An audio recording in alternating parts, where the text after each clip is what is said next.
Hai semua, selamat datang di channel Baca Saham. Pada video ini, kita akan bahas satu topik dengan judul 10 saham raksasa dengan PER terendah hingga 4,6 kali, dividen 15%, ROE 35%, dan harga saham naik lebih dari 35%. Untuk itu, simak video ini sampai habis ya, agar mendapat pemahaman yang utuh. Price earning ratio merupakan salah satu metode valuasi untuk menilai mahal murahnya suatu saham.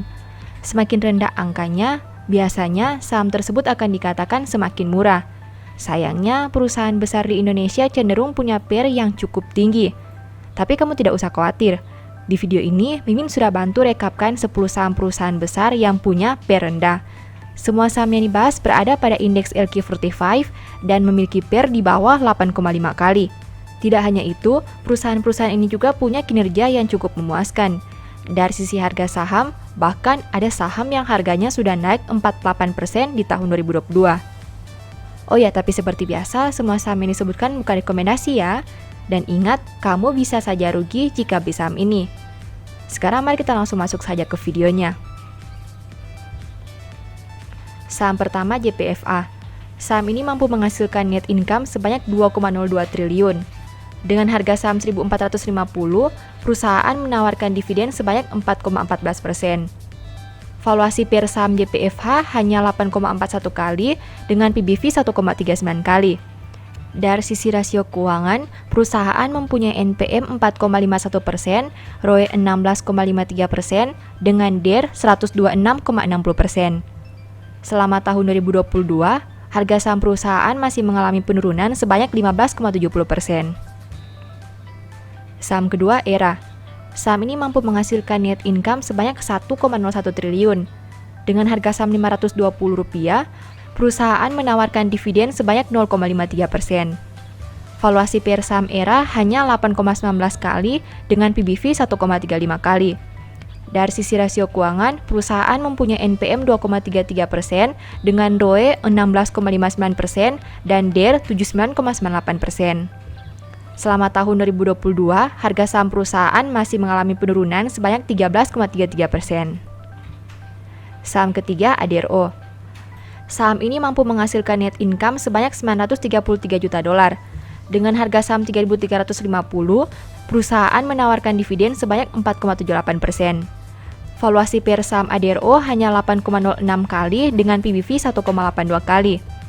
Dari sisi rasio keuangan, perusahaan mempunyai NPM sebanyak 23,38%, ROE 22,57% dengan DER 75,63%. Selama tahun 2022, harga saham perusahaan sudah naik sebanyak 48,89%. Saham keempat, Pegas.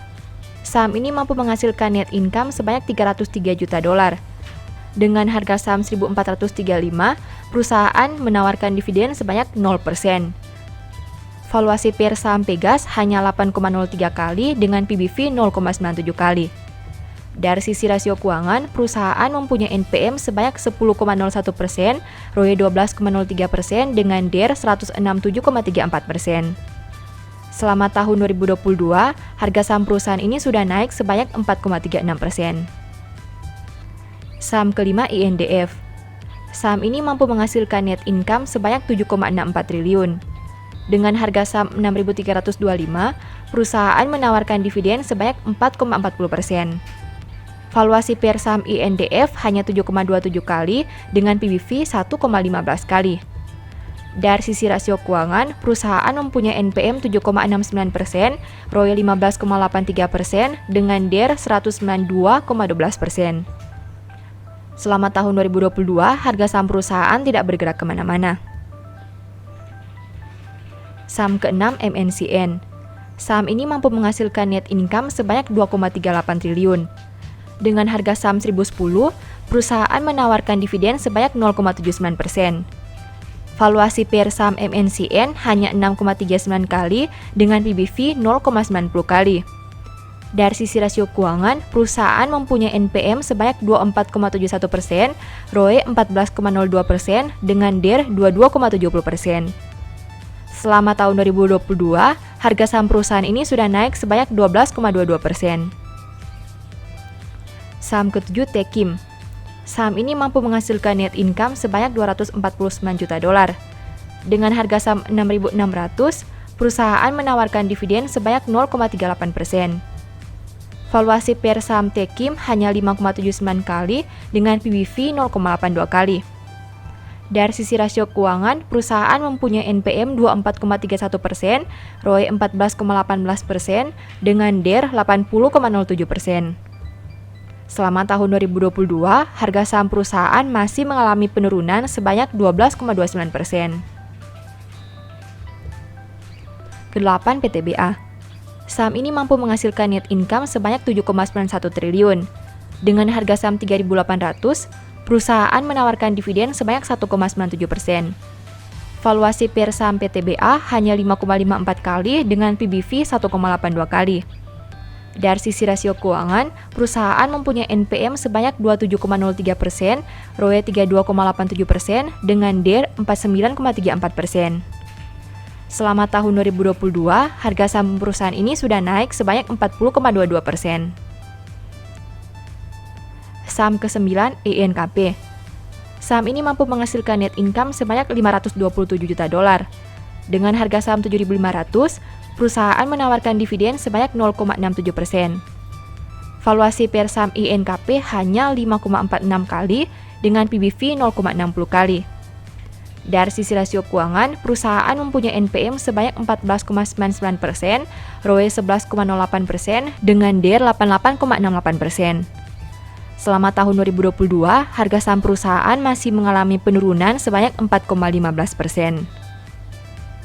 Saham ke-10 ITMG. Saham ini mampu menghasilkan net income sebanyak 475 juta dolar.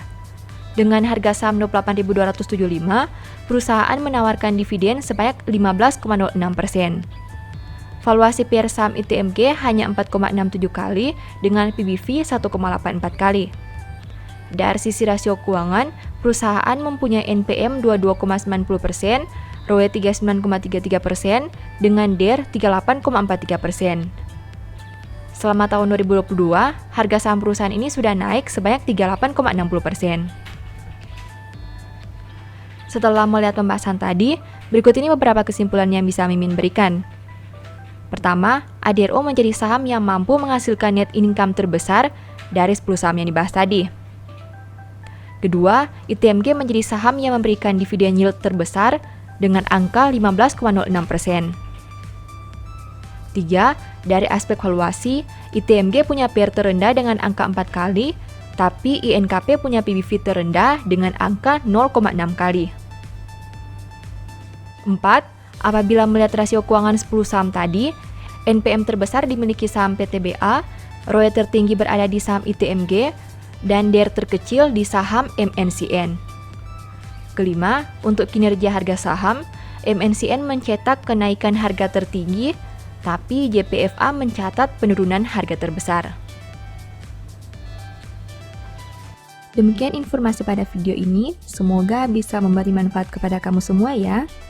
Oh iya, saya mau menyampaikan bahwa sekarang Baca Saham punya 3 e-book tentang saham yang mungkin saja bisa berguna bagi kamu, yaitu Strategi Nabung Saham, Analysis Report, dan The Stock Market.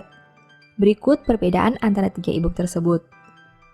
E-book Strategi Nabung Saham berfokus pada pembahasan teknik, money management, dan semua hal yang berhubungan dengan nabung saham. Poin intinya bisa dilihat pada tampilan berikut ini. E-book Analysis Report berfokus pada hasil analisa fundamental 12 saham pilihan berdasarkan laporan keuangan terbaru. Poin intinya bisa dilihat pada tampilan berikut ini. E-book The Stock Market berfokus pada panduan bagaimana menganalisa fundamental suatu perusahaan dan money management yang baik. Poin intinya bisa dilihat pada tampilan berikut ini. Apabila kamu tertarik membeli salah satu dari 3 e-book tadi, silakan chat WA ke nomor yang tertera di layar ya. Ingat, hati-hati terhadap semua jenis penipuan yang mengatasnamakan Baca Saham. Baca Saham tidak pernah mengelola dana ataupun melakukan penjualan produk di luar Instagram, YouTube, dan Telegram resmi Baca Saham. Sebagai penutup, saya mau mengutip satu statement yang semoga bisa menjadi semangat bagi teman-teman. Mulut orang benar mengeluarkan hikmat, tetapi lidah bercabang akan dikerat. Thank you.